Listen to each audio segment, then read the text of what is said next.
I don't think Pimp would have accepted a Jay-Z verse to be of equal value to him. So let's just break this bread and be done with it. Pimp and Jay didn't really have a relationship in that sense. Pimp C really have a tape of somebody in the industry that would break the internet. You look like you done seen it, Marvin. Marvin seen it. At this hour, members of the hip-hop community are mourning the shocking death of well-known Port Arthur rapper Pimp C. Pimp C, who was born Chad Butler, was one half of the rap group UGK and was found dead this morning in a hotel room in Los Angeles. His mom thinks he was poisoned, and there was someone with him when he passed who was a very shady, strange character. So there is actually a person. Bun B finally opened up about something fans have been whispering about for years. The rumor of a private tape between Pimp C and Beyoncé. This story has been floating around forever, but nobody knew if the tape was real or what was actually on it. Bun B just gave a few details and hinted that this tape might have been one of the main reasons behind Jay-Z's issues with Pimp C. Now, some fans believe it goes even deeper. They point out that Pimp C died on Jay-Z's birthday, and the circumstances never made full sense. The official cause was ruled accidental from health problems, but people, including Pimp's own mother, questioned that she always believed her son was taken out. That could also explain why the rumored tape was deleted or never seen by the public. If Beyoncé was really involved, it would have been a major threat to Jay's empire. So, what exactly did Bun say about this rumor? And how does it connect to Pimp's death at 33? Let's break it down. Hey look, miss me with the bush. You know what I'm talking about, man? You see me in the street, man, your jewelry looking funny. Hey man, just go the other way, man. We don't want to be around you, man. There's this wild rumor about a private tape that allegedly involved Beyoncé and the late UGK legend Pimpy. Everyone knows Beyoncé is extremely protective of her image. If something like that came out, especially tied to someone like Pimp C, it could shake the industry. But this isn't just about her. The rumor also brings back questions about Jay-Z and Pimp's tension. Back in 2000, UGK worked with Jay-Z on Big Pimpin'. That song was everywhere, but behind the scenes, things were messy. Pimp wasn't the type to jump on a track just for attention. Reports say he wasn't feeling Jay at all, partly because of Jay's issues with Tupac and the South was loyal to Pac. UK's former manager, Greg Taylor, said there was a lot of back and forth. Dame Dash even offered UGK $1 million to do the song, but Pimp wasn't impressed. According to Taylor, when Pimp heard about the money, he suggested instead of taking it, they should give it to Tupac's mom, Afeni Shakur. I knew y'all niggas at the house. Right. I was like, yo, I'm excited. Got $1 million. This is it. Rockefeller is the shit. Hey, there's this shit. I called Pimp and these niggas fight. So I calmed them down. And then once Pimp locked in, he was like, wait a minute, Rockefeller. Ain't that where Jay-Z at? I was like, yeah. And I didn't get the connection. I was like, he was like, tell him to take that check over to Tupac mama and give it to him for stealing all Tupac shit. And I'm like, what? I put him on that Pac life, boy. he went, once I let him hear that Tupac, he went on his mission for me. Pimp C was once on the phone thinking it was just him and his people talking. But Jay-Z was secretly listening on the line and heard all the shade Pimp was throwing at him. And you saying that Jay heard him say that, yo? Yeah, Jay heard him. He heard him. Because I had to jump up and apologize for this nigga to clean that shit up quick. Because I was like, I didn't realize he was in the room. So when I seen Hov there, I was like, oh. And so I told him he had to come down and go see them and go talk to mom and go to lunch with, go to dinner with them and sit down and do it the right way, because that's just how Pimp did. If you didn't sit down and eat dinner with him and his mama, he ain't gonna break bread with you. That was just the game. Like, that's how he was raised. He had studied music. It was different, man. He knew music from the Conservatory of Music of Art. He had studied from an orchestra standpoint. His mom had invested in his career. So to be who he was, so by the time people seen him, it was the counterculture of discovering hip hop and rap down there. And they were like a country version of Run DMC, him and Bun. Great artists. Or the artists. New Ghetto Boys. It was like Jay Prince had them as the New Ghetto Boys. That's what they were. And luckily, Nick moved to Atlanta. We was able to get him with Short, and Short just put the game down, and the rest was history. Right. So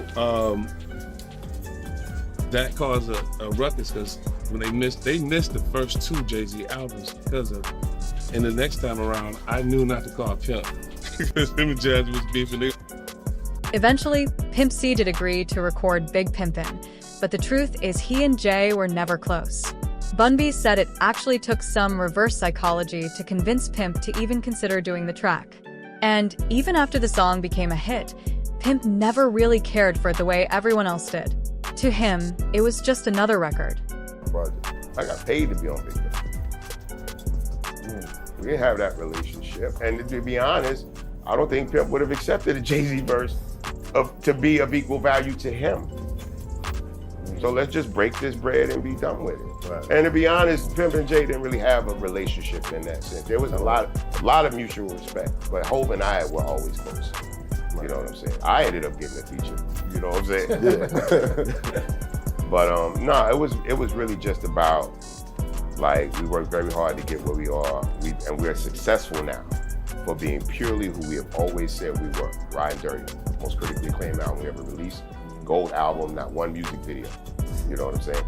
And to get to that point and to possibly in his mind throw it all away, because this dude want to pay you some money to do a verse on a beat that you would never rap to.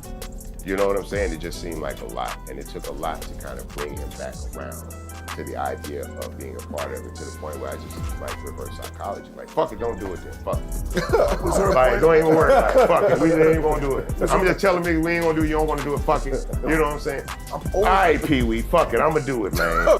No, not in that sense. I mean, he was glad it worked out, but Big Pimpin' was not like in his top 10 music. He didn't even want to do another one. This is where things get messy. There's a rumor that Pimp C hooked up with Beyoncé before she was officially with Jay. Some insiders even claimed Pimp and B made a private tape together. Did Pimp C really have a tape of somebody in the industry that would break the internet? You look like you done seen it, Marvin. You done seen it. Marvin seen it. Tell him who it is. Hey, man, tell him who it is. We still trying to find out who was in this Pimp C tape. All I can tell you, there was a famous R&B chick, and it was a guy that was getting money at the time. And, you know, Pimp, he used to be in the studio.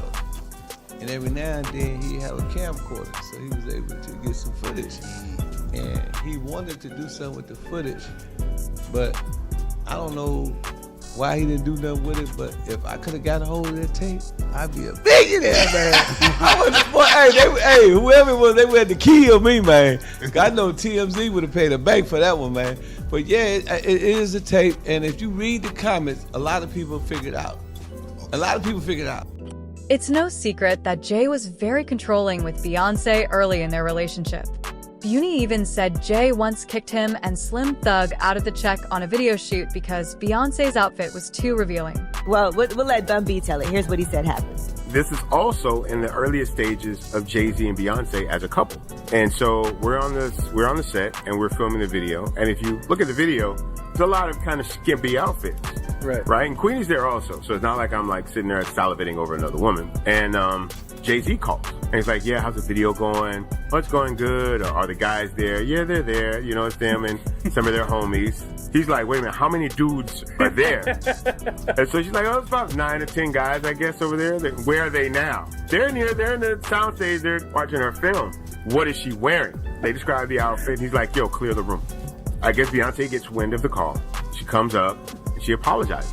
I'm so sorry you guys had to leave the room, but Jay's not comfortable. And we're like, no, we understand fully, right? And then there's the story that Jay had Case's Happily Ever After video, which featured Beyoncé taken down from YouTube. Why you can't find Case's Happily Ever After video with Beyoncé? Well, I'm gonna put it like this. Jay-Z probably made some phone calls and had that video removed because allegedly Beyoncé was 17 years old when she was in this video. So, you can imagine Jay's reaction if he found out Pimp had been with Beyoncé before him, and worse, if a private tape existed. This is where things get darker. Around the same time the industry was buzzing about that rumored tape, Pimp C suddenly died on Jay-Z's birthday. Here's how it happened. In early December 2007, Pimp was staying at the Mandarin Hotel in West Hollywood. He was working on new music and preparing for a show with Too Short.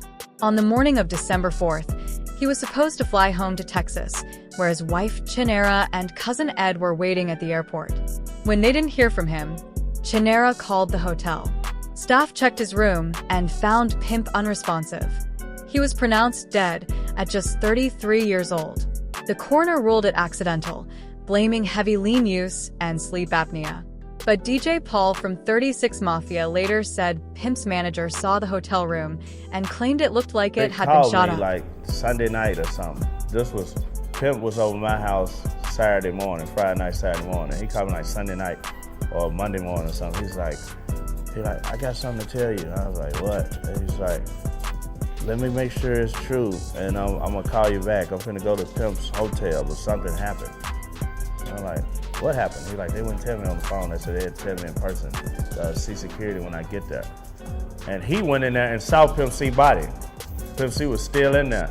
He said Pimp C was like, he was laying down like he was praying. And but it was blood all over the bed, like he threw it up, but they thought he had been shot in the head. They didn't know what the hell happened because there was blood all over the bed, but he was kneeled down like he had been praying.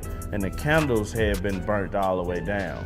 So they knew he had probably been dead for like a day or something because he always lit these candles to help him sleep. Because I think he had sleep apnea, so he always lit these big tall candles. And well, that candle would be burnt all the way down. They were like, he must have been dead for a while. Well, his mom believes he was murdered. And she basically breaks down the reasons why she believes that. I couldn't really, there's some circumstantial evidence that might make you think that. But as far as like physical evidence, I had some other people review the autopsy report and things like that, and they didn't really come to a solid conclusion as far as, any foul play or things like that.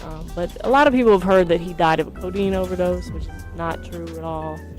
That was actually, the day he passed or the day that the results of the tests and whatnot were not announced, the coroner said, he did not overdose. And then you had all these newspapers that said that he did overdose. So that was just irresponsible media that came up with that story. But the official story was that he had sleep apnea, which is a condition which can make it hard for you to basically stop breathing in your sleep. And the story was that he took some codeine which prevented his body from waking up the way that it normally would. So it feasibly could have happened that way, but there are some alternate theories which I kind of explore in the book. His mom thinks he was poisoned, and there was someone with him when he passed who was a very shady, strange character. So there is actually a person of interest